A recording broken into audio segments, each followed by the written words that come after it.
Alright, once again, this is Powermoves. Powermoves. Where celebrities, athletes, key influential executives share how they make money, how they attract power, and how they earn respect. Yes, sir. Yes, y'all. What's going on, Tampa? What's up, Tampa Bay? Lots of things going on in Bark Collective, the accelerator program that we have here. Had their ribbon cutting ceremony last week. Congratulations, right? That's right. Congratulations to those folks. For Lakshmi Shenoy. And we also have the Super Bowl, which was something kind of crazy, huh? Oh, man. I mean, let's just go ahead and say that the game was epic. Mm-hmm. A lot of record setting. Congratulations to the drought is over. You have to fight for your right to party. Or we won our right to Lombardi.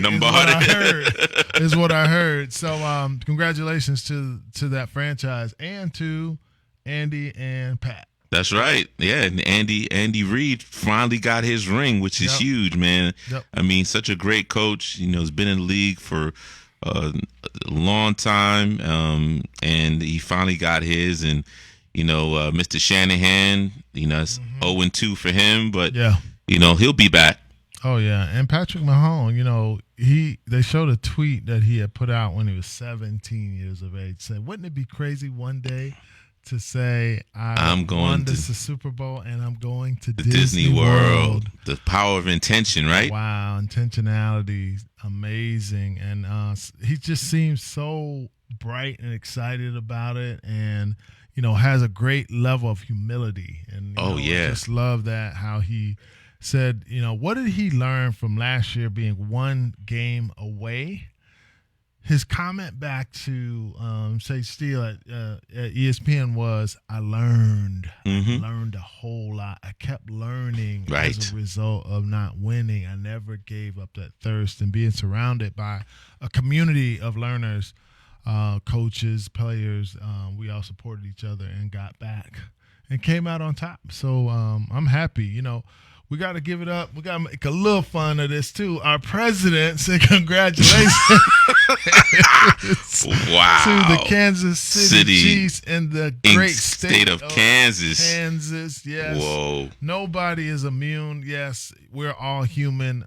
We definitely need to tighten up on the geography and the checking each other's work at the White House. But congratulations once again to the Chiefs. Hey, Kendall. Do we have a guest already, man? We making moves already. This is Kendall, are you in? Oh, okay. We're using this technology. We've got phones going. We've got video going. We've got he's in our mics. He's in. He is in. You got him. Yep, but he's not doing the video. Hold on. Okay, you want to hit him? Make sure he's got that piece, because we've added in the 2020, like a lot of others, the Zoom technology has been very instrumental and helpful, and we're glad to have it. And it's added. I used it earlier today in my business, so hey, it's a great platform. Who do we got? We have Kendall Newson. Mr. Newson, can you hear us? To Powermoves. I don't know if he can hear us. Technical difficulties, please stand by. We see him a little. We only see that he's present, but not the video. I hear in the background though. Yeah, I hear he's got a community going on. What you were saying about the video? He does not have it up. I can't get the video up. No, man, I just got home. All right. Okay. Yeah. We all making moves for sure. We appreciate you making the transition. Absolutely. So yeah, after the commercial break, you could try to hook up the video and stuff. But welcome to the show. Although we could barely hear you, so hold on one sec. Oh, you got him. All right. We all good. Right. Money. We good. Who do we got him? What you mean? What do you mean we got him? We got him? We got him, or we just got him? We just got him. All right, we just got him. We just got him. 100%. So let's welcome him to the show. Before we welcome him to the show, let's kind of you talked a little bit about the recap and the fact that now All-Star game is the next big event, Okay, right? but let's not leave the Super Bowl that quick, Mom Prayer. Hold on. Now, give us the ambiance. Now, you spend a lot of time, really networking and some influential things. Is this event what people say it is, or could there be a better opportunity even when it comes to Tampa? Let me tell you something. I was down there, right? Break us off. It was a madhouse. And now I was at the Super Bowl here in Tampa. Years ago. Years ago, it was crazy. But let me put it this way: to get over the bridge, it took 2 hours. What?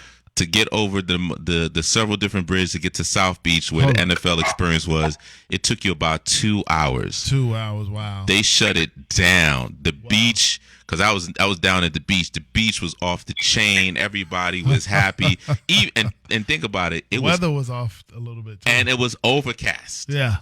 So could you imagine if it was sunny, how really crazy it was? Wow. Also, just to let you know, Kanye was there. He did the Sunday church service. Sunday church He service. took him to church. He took him to church on that Sunday. Okay. And was that impactful? that was in Brickell. It was definitely impactful. I mean, people from every walks of life was participating. Oh, I mean, he got something big going on with that Sunday service for sure. That's awesome. And I'd be remiss not to talk about the halftime. What'd you think, man? Oh man, J-Lo and Shakira killed it. You liked it? I loved it, man. No, you didn't like it. You loved it. Loved it. You put a little bass behind it. You loved it. Okay. I loved it. Tell me why you loved it, because there are a lot of people who really on the other side of this. So we're going to do a little first take. Why did you like it, man? I mean, for real. I loved it because, number one, they represented, Latinos to the fullest. They brought in Bad Bunny and I forgot the other guy's name, but they brought in the artists. But it was all about representing their culture, right? So at the end of the day, the people that want to hate, what they have to realize is, you can't hate on someone else's culture, because it's not as if you don't like Latin food and Latin men or Latin women. So this is their culture, right? And so you have to respect that. And just the same way that if an artist takes his shirt off, how come an artist could take his shirt off and we not saying anything about it? But yet, when someone is exuding the sexiness of Shakira, I mean, when you say Shakira, how could you not know that she was going to shake it up? Right? Like, that doesn't even make any sense to me. That's part of her brand. Right, that's part of her brand. I mean, her songs, that was unequivocally was going to be the case. And then J-Lo, if you've never been to a J-Lo show, what's wrong with you? She had a residency at Las Vegas for a minute. So at the end of the day, I did not go to a show. I apologize. Yes, but not everybody made it. But the point of the matter is, they're talking about it was kid friendly. Well, guess what? In the Latin culture, kids see that type of dancing and festivities all the time. Yeah, what I will say is that the influences was there, and I think to be of that culture and to understand fully what they did, they really represented the best they could for that culture and for the entertainment industry that they both represent. They certainly had a lot to say. I will say I was a little because I got little people in my house, and they was like, oh. Right. So for a couple moments, but you gotta realize, look, Shakira is an entertainer. J-Lo is an entertainer to the fullest. Not just singing, it's dancing, it's movements, it's all of that. I will say also that I learned a lot, meaning that some of the things that Shakira did in terms of people were talking about the tongue flicking and stuff. That's cultural. That's cultural. That's not being suggestive. So people gotta get together, and they start attacking people. You have to do your homework, people. You cannot attack someone's culture, especially if you're not of it or even care to go research it. You have to do justice by looking at what other people do and not always looking at it and casting a stone against it. it's of them. It's what they grew up and what they know. You may not be of that, but you don't have to necessarily make assumptions. You got to really know what you're talking about before you start attacking. And this is the thing, right? That was the major issue with the NFL in general, is that they felt like it was definitely always one-sided. And now it's time to open up their eyes and open up their ears, and that's what America needs. It's about the diversity and inclusion. Yep. You cannot be diverse and include people if you're not open-minded to understand where they're coming from, where the culture's coming from. And keep in mind, at the end of the day, Miami is like little Cuba. Yeah, and plus, you hit it right on the nail. Cultural, a lot of what we, are seeing is what's culturally appropriate. And really, you have to know the culture to know what's appropriate and what's really not happening. People are not as versed in knowing other people's culture. That's why the diversity and inclusion piece is and has become more and more apparent, because there needs to be more of that, because America is becoming more diverse. With that being said, man, let's get our first guest on the show today. Yeah, and speaking of a person that's very cultured, let's talk about our guest here, Kendall Newson. Mr. Right? Newson, Brother Newson, we appreciate you. This is the man. He was a 7th round draft pick, played in the NFL for 3.5 years, and he's now also a professional angler. He's the founder of his nonprofit, Teach a Kid to Fish. Okay. And his mission is to teach and mentor youth through fishing programs to help them find their own true value of life and to preserve and protect the great outdoors. So with that being said, let's welcome to the show Mr. Professional Angler, football player, the man himself, Mr. Kendall Newson. All right, Mr. Newson, welcome. What's up, y'all? Hey, thanks for having me on the show, man. Hey, man, it's our pleasure, man. We want to also include you in what's your thoughts of the whole halftime show? We throwing you out there, brother. Can y'all guys hear me pretty good? Oh yeah.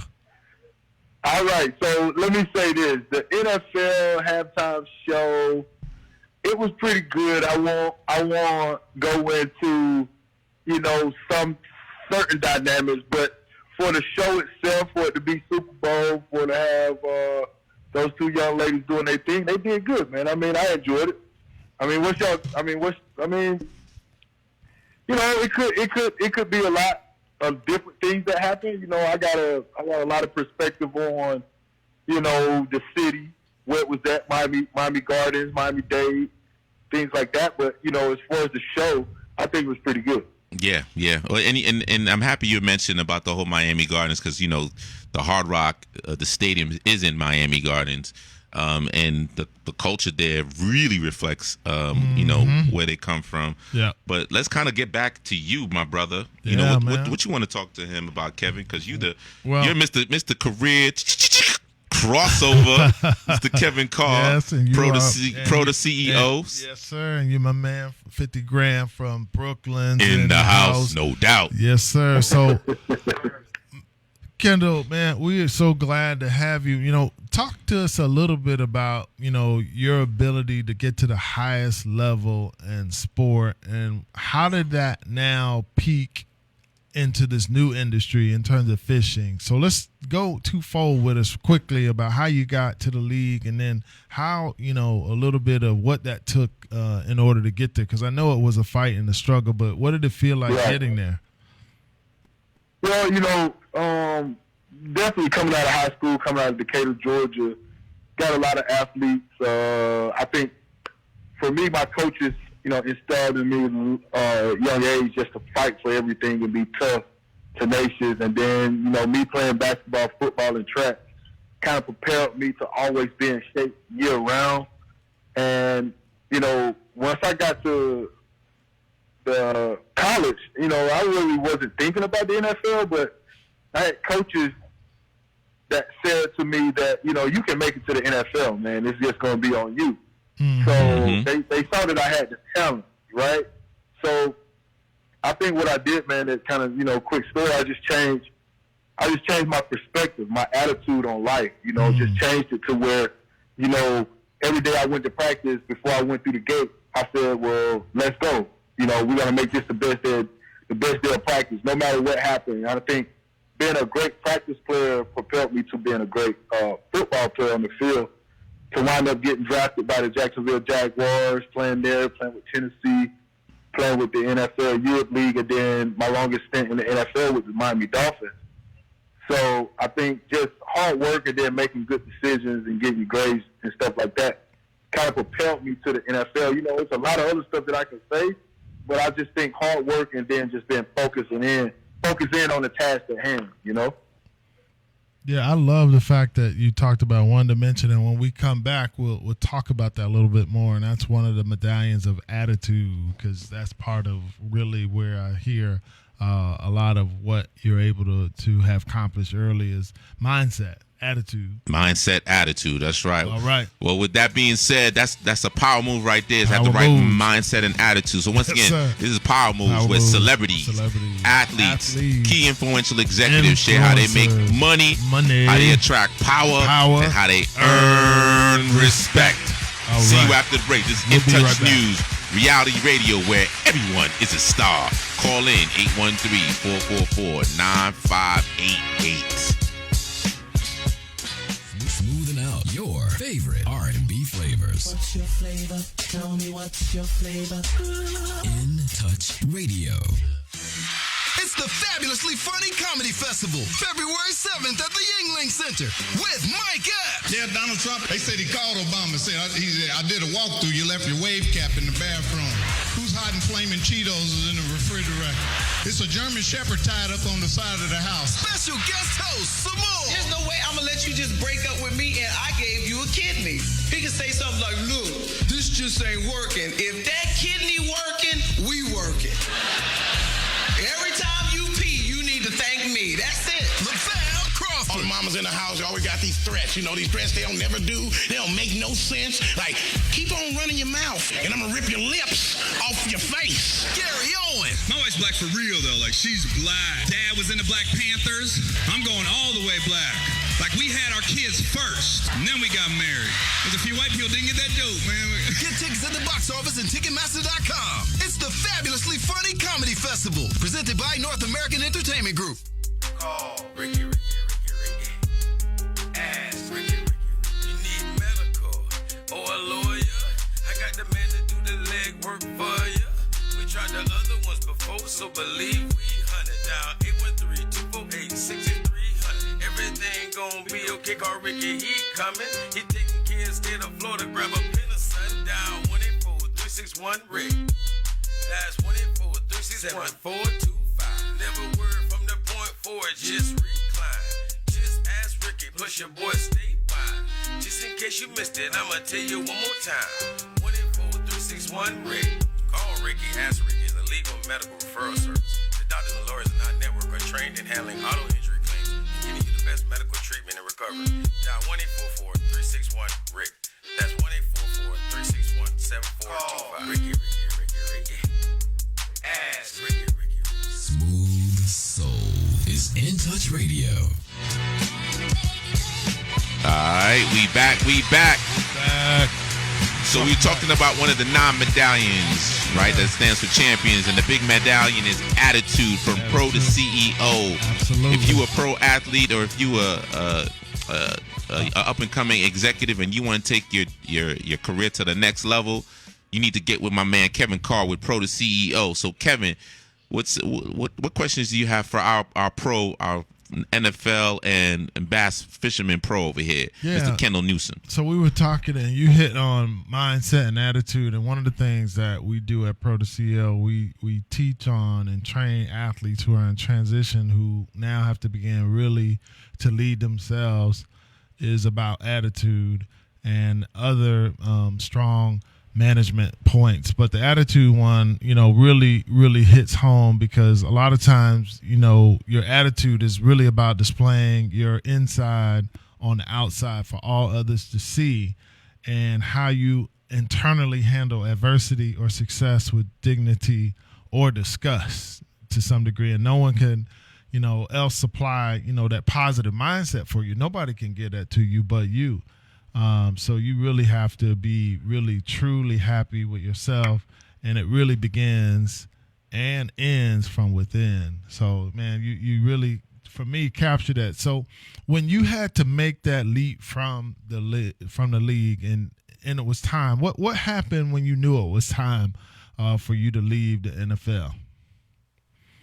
Well, I had a knee injury playing against the Pittsburgh Steelers, and when I had my knee injury on the field, I just felt like it was time for me to try something else, but I still was holding on to the NFL real hard because I wanted to play, you know.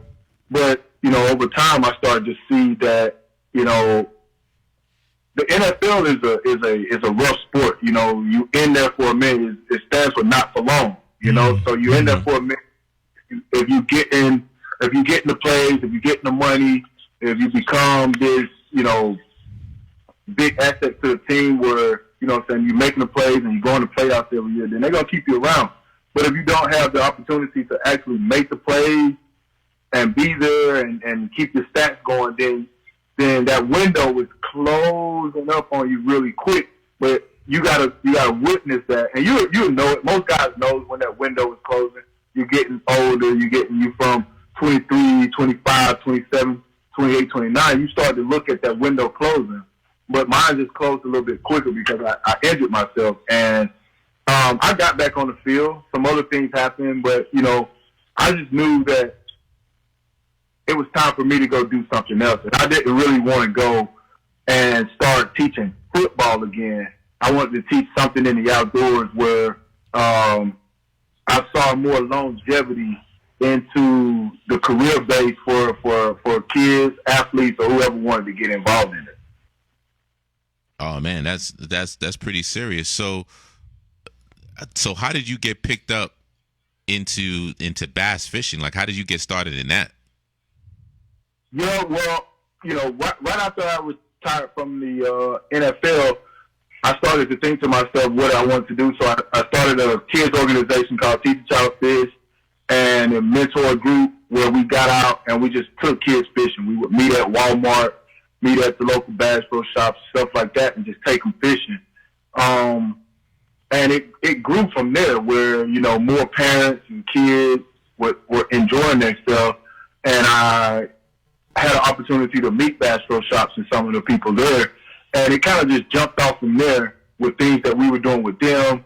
But basically, man, it just comes back to a country boy loving the fish, got out there knowing what to do. Right. And made it happen. You know, we just made it happen. You know, I mean, this is something that's been going on for centuries, right? Fishing, right? Mm-hmm. Absolutely. Communities taking their people fishing.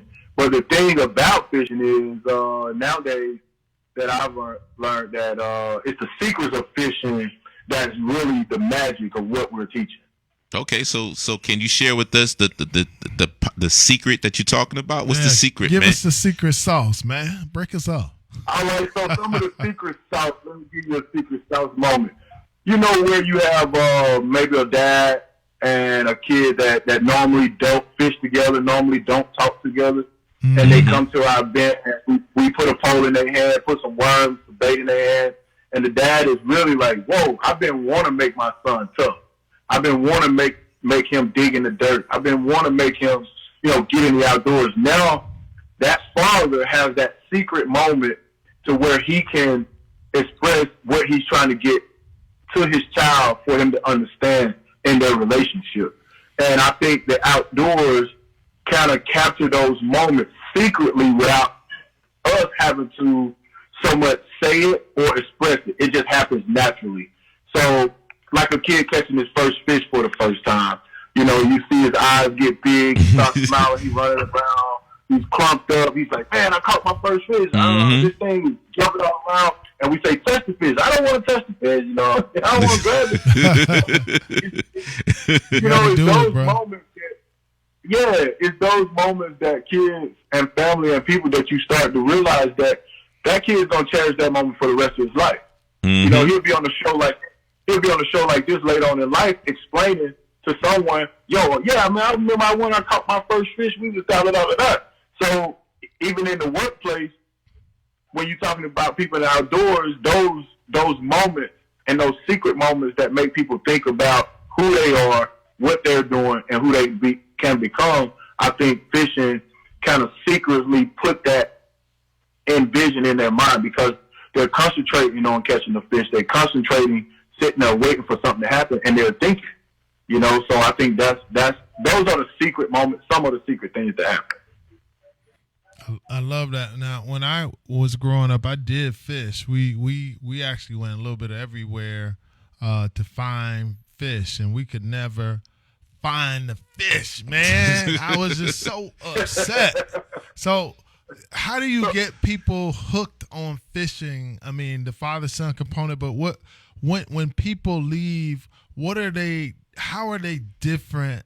Particularly, in communities of color where, we see people who are older fishing and you're like, man, that guy's got something, about fishing. You see him all the time. But now this newer generation, how are you interfacing the technology, putting down the phones and being able to get them to lock in as to what, you're trying to do in your foundation with using fishing, teach a kid to fish?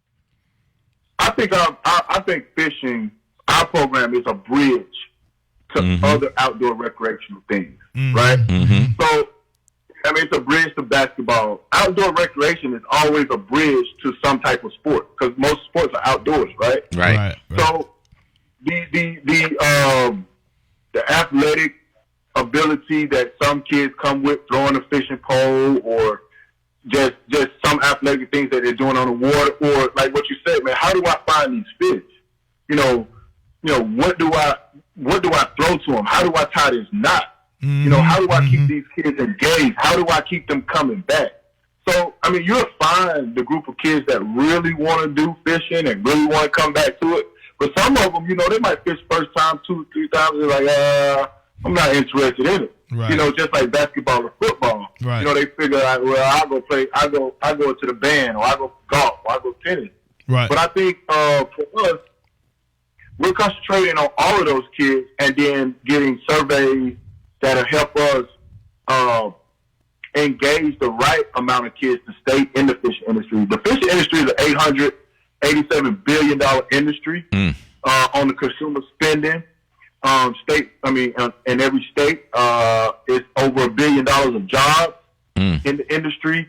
And as African American and Black people, we are somewhat locked into the inner city where we don't have these great waterways and these great ponds that are stocked with fish that we can go fishing and catch good fish to eat. Right. So, bringing awareness to the community by having a diverse program means that we are opening up the job market for our kids to one day follow in those footsteps. Man, that's pretty. That's very insightful what you're saying there, Kendall, because that's a mark of a true leader. Could you share with us? So, how did you become a professional angler and get endorsement deals and things of that nature? Right, because that's an incredible. I want to give you lots of props because there's a lot of NFL players, a lot of folks that we know that when football is over because of an injury or because of something, they get into a major depression. Let's keep it 100, right?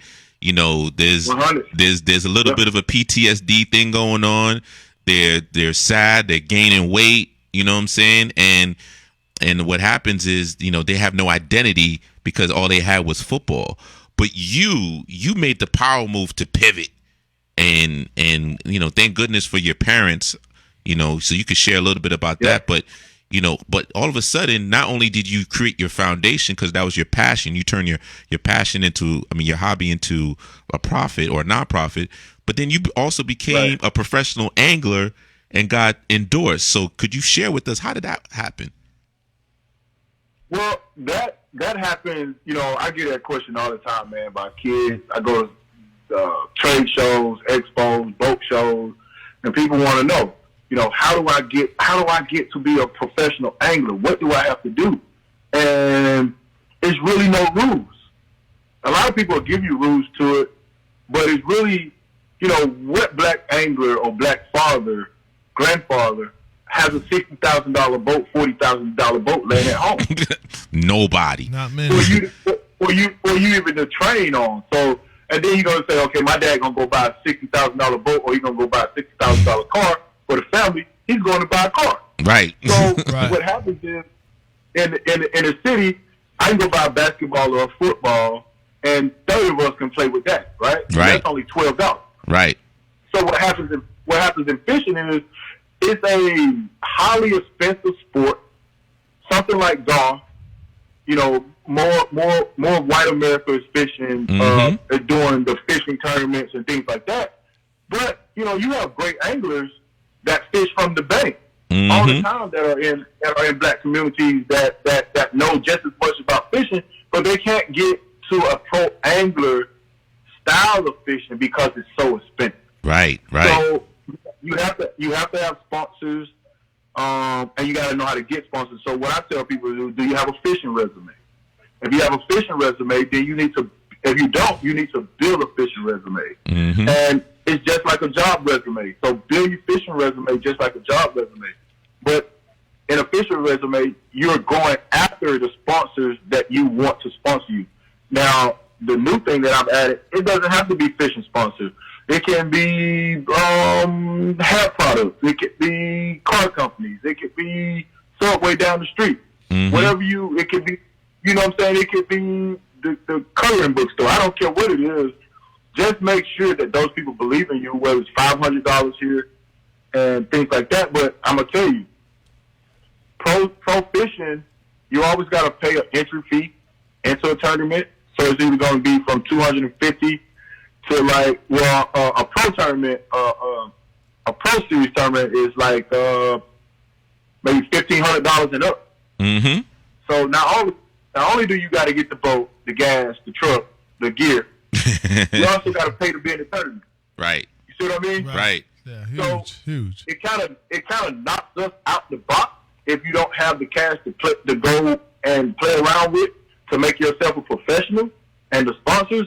So what I've tried to do is create the tournament series where we can get these guys into these tournaments that normally couldn't fish these tournaments. So we started Bass World League, which is a kickoff to or another way for our kids organization. As these kids come through Teach a Child to Fish and they get older, they can move right into our professional league, which is Bass World League, and that gets more diversity in the fishing industry.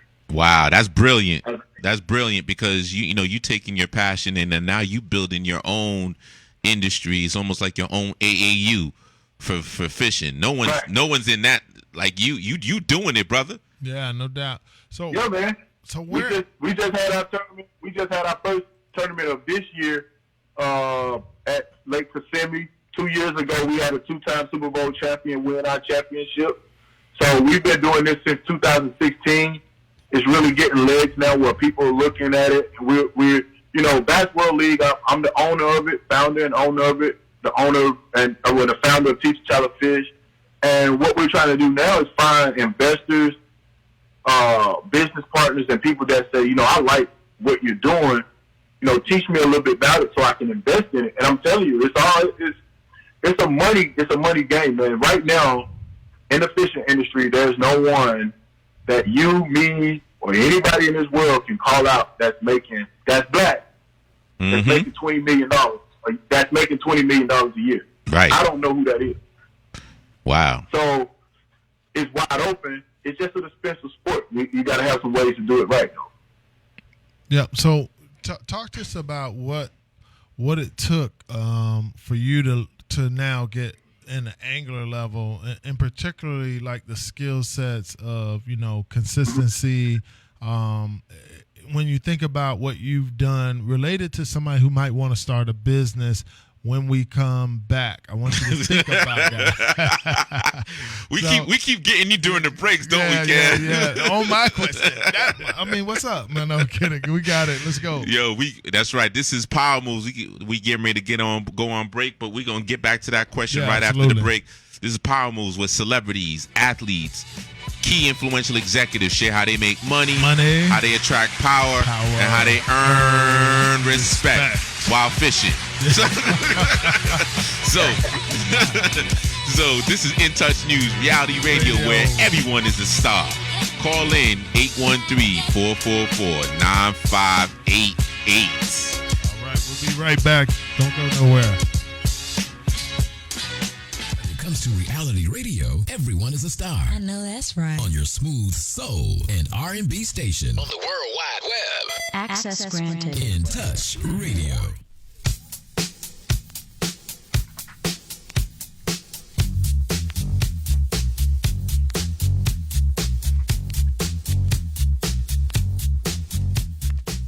Hi, this is Nancy Jacobs, and I'm running for County Court Judge. As you celebrate Black History Month, take the time to remember your own achievements and those close to you.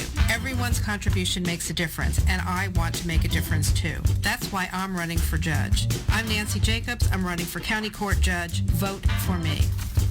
Williams Funeral Home, providing the highest quality, professional, and caring service for your family. Call Jeffrey Rose at 813-253-3419. That's 813-253-3419. Or visit him at 301 North Howard Avenue, Tampa, Florida. Ray Williams Funeral Home, for the finest care and quality service. The Fabulously Funny Comedy Festival, February 7th at the Yingling Center with Mike Epps. Yeah, Donald Trump, they said he called Obama and said, I did a walkthrough, you left your wave cap in the bathroom. Who's hiding flaming Cheetos in the refrigerator? It's a German Shepherd tied up on the side of the house. Special guest host, Simone. There's no way I'm going to let you just break up with me and I gave you a kidney. He can say something like, look, this just ain't working. If that kidney working, we working. Every time you pee, you need to thank me. That's it. LaFell Crawford. All the mamas in the house, you always got these threats. You know, these threats they don't never do. They don't make no sense. Like, keep on running your mouth, and I'm going to rip your lips off your face. Gary Owen. My wife's black for real, though. Like, she's black. Dad was in the Black Panthers. I'm going all the way black. Like, we had our kids first, and then we got married. There's a few white people didn't get that joke, man. Get tickets at the box office and Ticketmaster.com. It's the Fabulously Funny Comedy Festival, presented by North American Entertainment Group. All right, we are back. So this is Powermoves, hanging out with our boy Kendall Newson, the pro angler and NFL alumni player, with Kevin Carr, with Pro the CEO. So what you wanted to ask me before we cut you off the last time during the break? Kendall, we gonna get a little personal. What was your football nickname? Did they give you something? My football nickname was Nuke Dog. Luke Dog? Was this when you was in Miami? No, man, that's how it's been all my career, Nuke Dog. You know, Newson, that Newson boys loose again. Hey, you want to get me wrapped up, man? You start talking about football and fishing. Those are the only two things in life I'm gonna talk to Jack about. There you go. Well, I always tell people, man, I got to speak up for the football and fishing. You know. That's right. That's right. Know? All right, Newt Dog. I'm coming back on you. Hey, so we love our guests to have a little fun, but in all seriousness, you've made a transition, and there are so many people who feel like they're stuck when they do something at a high level, particularly athletes and artists, and even high achieving business people. They've done something and now they want to do something else and they feel stuck. It's interesting that you chose the profession that you chose in terms of being an angler. Not many people would do that. Have you encountered any resistance in the profession? I mean, even along the lines of race and inclusion. That's right. That's right. Yeah. Talk to us about, there's a dynamic I imagine that exists.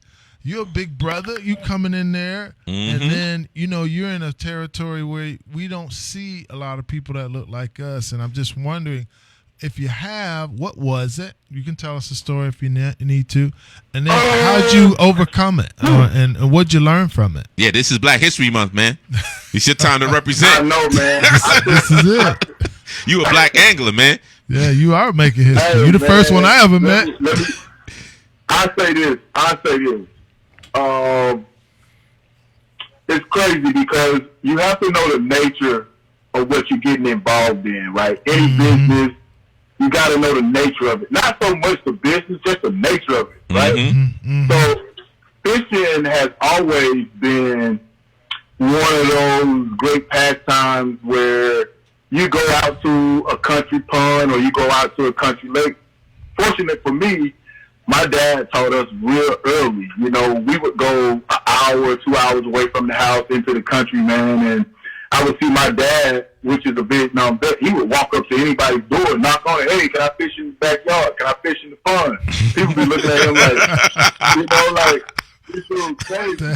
So I think, I mean, it'll be a white man's farm, or we'd be at West Front Lake, and you know, a couple of white guys would come sit on the bank with us, and we'll fish with them. We talking to them. They get a sip, so, or you walk into the store, you would feel the racism because you was like, okay, they not normally seeing us in their community. Yeah, you're not from here, right? You're not from here. You're not from here, stuff like that.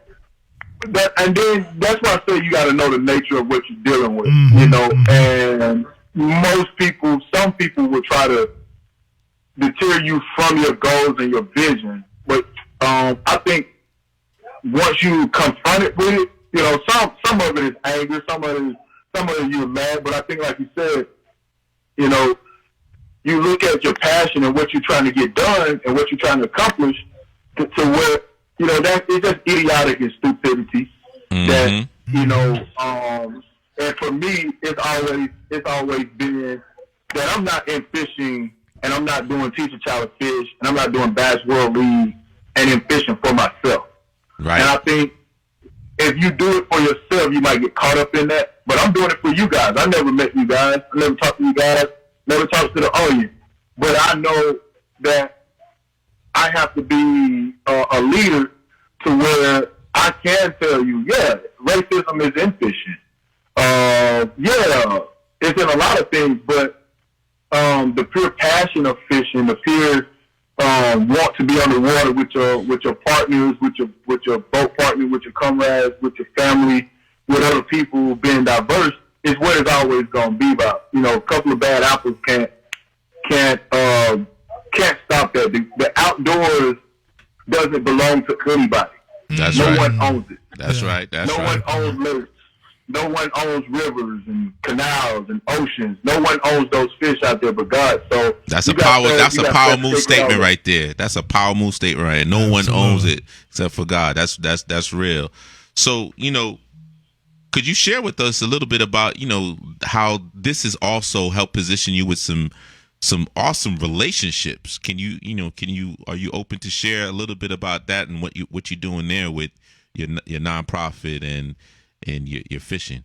Yeah, we are set to do some pretty amazing things this year. We're still work with the NFL alumni, NFLPA. We just signed a 32 chapter deal with the NFLPA where we're going to go into schools, and actually we added an educational component through the SCORE program where we're going to go into schools and do some ACT and SCT prep with those kids, making sure, you know, when you're 8, 9 years old, you're not thinking about your test scores. Right. And when you get to 13, 14, 15, you're not thinking about your test scores. And I don't think in the communities that we're serving, you know, even as fifth graders, I have some fifth grader parents that come to me and they are like, they don't know how to train their kids for these tests, and they don't have anyone training them. So we felt that it was a great fit to add that to our program, that we can actually take these kids fishing, but also get them ready to take their tests. Nice. So they can pass these tests and move on. So you know how it is growing up, man. You fear a test that you got to pass. Right. You know, like they want to know how smart I am. They want to know what I know. You know, and I think, you know, if the more our kids pass those tests with high grades, then we'll get more funded into the communities, and our teachers will get more funded too. Because I think that's where they base all of those test scores on. So that's one thing that we're doing there. Otherwise, we got a lot of other organizations and like Cabela's Bass Pro Shops, and people like that we're working with. And we got some great events planned for this year. Nice. And because of your passion, you've also, has built some relationship with several celebrities and other other players and stuff that you have like an exclusive club thing going on, right? Yeah, man, we got some great guys that I fish with. Like I fished with, I fished with Steve Harvey. That was a good time, man. That dude caught over he caught over 15 fish with me. And wow. He was stoked, so we had a good time. I had a great time fishing with Steve Harvey, man. I go up there and take his kids fishing when he had his camp here in Georgia. So it's just been a fun time, man, getting on the water with these guys. Mm-hmm. And back here in Atlanta, we fish with members of NFL guys, man. And every day, it grows. I fish with some baseball Hall of Fame guys as well. Mm-hmm. Lot of pro anglers I fish with, been around. And a lot of kids. So it don't stop, man. For me, it's up in the morning at 5, hitting the lake, coming back by about 5 or 6, and do it again. That's right. But it's never going to stop, because fishing is one of those things like tennis and golf. It's one of those individual sports where you have to be organized. You have to be on your P's and Q's. You got to use the right line, the right bait at the time. It's kind of like, man, the reason why I love it so much is kind of like your mental game in football. Mm-hmm. Like having a game plan. You got to go out there and work your game plan to win. If you got a game plan, your other partner got a game plan, you got to go out there with that same game plan and strategize the fish with all the electronics that you got and different things like that. You got to strategize your game plan to win. I mean, you might be fishing light tackle this day, and you might be fishing heavy tackle the next day. Mm-hmm. And that's why I say the sport is so expensive that, you got to have all this gear to compete with them.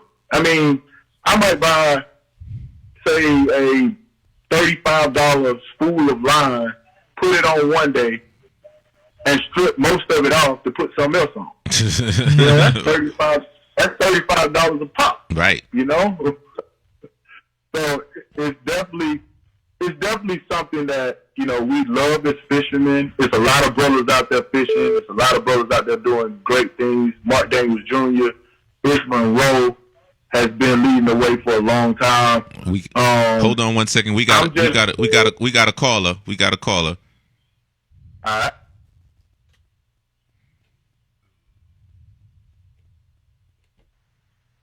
All right, this is Powermoves. Who's on the line? Yeah, this is Shelton, a.k.a. the Orgasmic Chef. What's going on, brothers? All right, the Orgasmic Chef in the house. What's up? What's going on, Orgasmic Chef? What you got something to input with Mr. Kendall Newson, being that he is your friend? Well, I'm glad you was able to make the connection and get him on the show, man. This is a beautiful thing, because the world needs to hear this. You know what I'm saying? Absolutely. Right now, all I'm thinking is #priceless. Because I'm just going to touch on me being a father and the experience that I just had with my kids. They've known, of course. I've known Kendall for about a good 4 or 5 years now, and I happen to be in Miami. I knew the Super Bowl was coming up, so I said, man, my boy got to be coming down here. So I hit him up, and he's like, yo, I'm on my way to Kissimmee. And I'm like, well, I got a house in Kissimmee. My kids are there. Right. Where you going? So, I said, man, I'm going to come up there and meet you. And, he told me about the event that he had going on.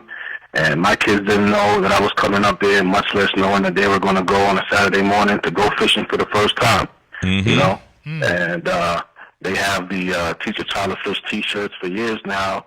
And they just look at it, They look at it, and they're like, Daddy, my youngest son, he's always, I want to go fishing. But, Jay, just been, moving around, and, I don't live with my kids, so it's kind of hard with the schedule to, kind of make that time. And I tell you one thing, man, I mean, I grabbed my dad. My dad's retired from New York, moved out to Kissimmee. Lives across the street from me, and I said, listen, I'm coming up there, and we all going fishing Saturday morning, Mm-hmm. And, beautiful thing.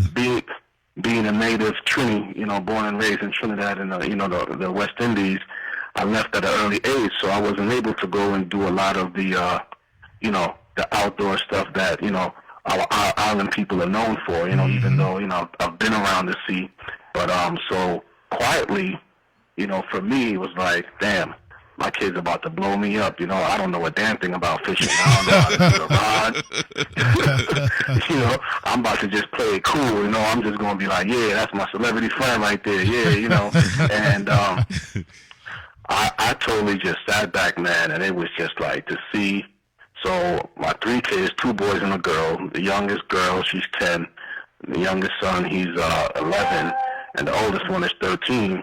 And, you know, the 13-year-old, he always moving around with the damn cell phone in his ear, you know, listening to whatever. And, you know, being on his own quiet because, you know, he's older than the other 2. So to see him, I mean, he literally got broken open that morning, you know. That's amazing. Yeah, he went from, you know, playing it all, man, why am I here, you know, whatever, and seeing his siblings get the one-on-one training from Kendall before the event even started, and they're reeling in these plastic fish on the ground, and I guess he just couldn't take it no more. He was like, man, I got to get me a fish, you know?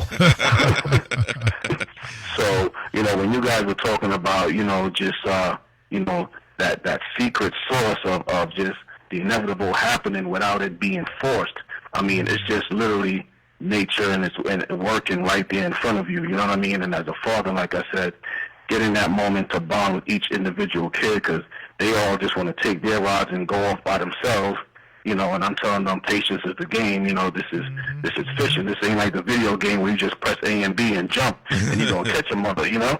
Right. So yeah, and even my dad, you know, him being old school and him and Kendall was talking about all the, you know, fishing with a piece of twig and a rope and, you know, and not having all the tools that they have now, but to see him even, you know, getting into it and having fun, I mean, that was just, you know, as a father, as a man, you know, as a black man, yeah, just seeing that, man, was just truly priceless for me, man. I mean, the kids, my youngest son even won his first rod, and Kendall literally sat there with him, took it out the wrapper, the paper, the packaging, and they literally built the rod right there. I got all that on video. And, I mean, again, secretively, I'm, like, peeking over, like, okay, that's what you do? That's okay. You know? Well, that is... Because I know... That is awesome, man. And like you said, that's hashtag priceless because you, like you said, it's you know, 3 generations able to take the time out because you don't hear that too often within the family. So... You know. Oh, yeah, man. And I mean, Kendall's dad is just a gem of a guy, man. I mean, he caught, you know, that day because the lake was kind of cold. It wasn't really fish biting, and he happened to catch a fish, and he literally put it back in the water and let each one of my kids reel it in so they could get that experience. You know what I mean? Wow. And I mean that I mean, to have an old school guy like that sitting there, and I'm watching all these other people, strangers, grown men that. They just look at Kendall's dad and say, man, this is old timer right here, man. What can I learn from you? And they're coming over like, tell me something, man. Just touch my hand, rub on me something. You know, give me the truth. You know? But that's awesome. And I tell you, the last thing I want to mention and touch on is the fact that, you know, Kendall being a black African man, African American man doing this and doing it at the level and the quality level that he's performing at with his foundation was truly, truly amazing to watch in action because to see him put a competition together where I would say probably only 2 teams were black and the others were all white. Mm-hmm. And they were coming up to him, and I'm watching them coming in and weighing in the fish, and they're giving him the respect, and all these other Caucasian people coming up afterwards, and these women, and they're listening to the story, and my son is standing right there with the fishing pole in his hand, and these guys are just saying, this is what we live for, man. This is what I want to see. The young ones and these Caucasian people saying, like, I didn't even know this exists. Like, oh, my God. You know, and so to see him in a position to elevate the sport and to provide a means of progression and stability and a foundation that hasn't been even given as an option for the black youth, and to see the respect come from even the white folks, man, that was a beautiful thing to see and witness. Wow, to make change. Well, thank you for that. Yeah. Awesome testimonial. Wow. Man, Kendall, do you got anything to say? Kendall? Bro. Yeah, man. Did you hear everything that this man, Orgasmic Chef, was saying? Man, I heard that. Oh, you didn't get a chance to hear it? Okay. Oh well, we'll have a recording for you. But man, he definitely he treated you like the fishing god, man. Yeah, royalty. I mean, royalty. you know, basically, I mean, at the end of the day, man, you know, you are inspiring great hope and trailblazing for, you know, what's to come within the industry. So we only got about 3 minutes left. Do you got anything that you want to add? I was gonna say, Kendall, you know, what a blessing you have had athletically, and now your profession. I'm just encouraged to know that you exist. It gives us motivation and obviously awareness, and to let people know there's still things to do. Mm-hmm. There are still opportunities to climb and to go to the next level in unknown pathways, and you've certainly done that. If you could, and if you would, Kendall, could you let people know how to support you? How can we follow you, consume you? Do you have, you know, your social media handle, website, your foundation? What kinds of events, or even if somebody wanted to make a donation, what can they do to help support your cause and efforts? Because I think you're doing amazing work, and we want to lift you up. That's right. Powermoves, man. This is your commercial right here, brother. Yeah. Hey, man, let me tell you, I appreciate the opportunity because, you know, without getting the word out, people that are not going to know. They can go to teachachildoffish.net, or they can go to tactf.org. That's tactf.org, to read all about what Teach a Child of Fish is doing, the events that we're planning, if we're coming into your area. If you would like for us to come and do an event with you, then that's info@tactf.org. You know, go on the website, look at the email address, just forward us an email, say, hey, we would like for you to come to the area and do an event with us. You know, that's tactf.org, teachachildoffish.org, and that's teachachildoffish.net. We got 2 websites right now that's up that we're working on clearing one off, and while they're up, you know, just check them out.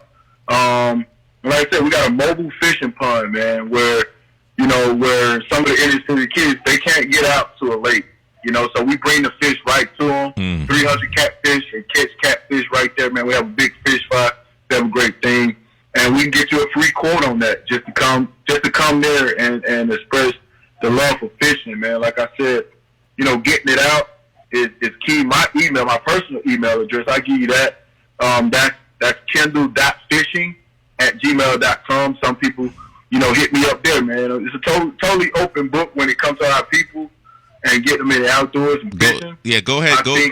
Go ahead and spell that for us. Your email. Now be careful now, because you know when this thing blows up, you may not be able to handle it. Look, I got 3 people looking at those emails all day long, so they're very important. You know, one thing I learned about fishing, man, is, you know, the follow-up. And I would tell any business person, don't be lazy with the follow-up, man. You know, if somebody contacts you, contact them back. And, you know, most of the time, you know, we're lazy with the follow-up. We can't be lazy with the follow-up. So that's a power move. That's a power move tip. Yeah, that's KENDALL.fishing@gmail.com. There you go. There you go. Well, there you have it. And what's your social media handle, just real quick? Oh, you got Kendall Newson, Facebook, and you got, don't get me quoting these Instagram things. I'm a fisherman, man. But just hit me up on Facebook, Kendall Newson, and Teach a Child of Fish, man. All right. Well, once again, thank you for gracing us on the show. It was a pleasure. We definitely have to have you back. And, you know, offline, we'll talk about how we can make some power moves when next year, you know, the Super Bowl will be in Tampa, and we could do a little something. All right. So once again, this is Power Moves. Own that. That's right. That's right. So once again, this is Power Moves where celebrities, athletes, key influential executives share how they make money, how they attract power, and how they earn respect. Music by my man EA Ski from Oakland. Yes, baby. Yeah. See you next week. We out. All right.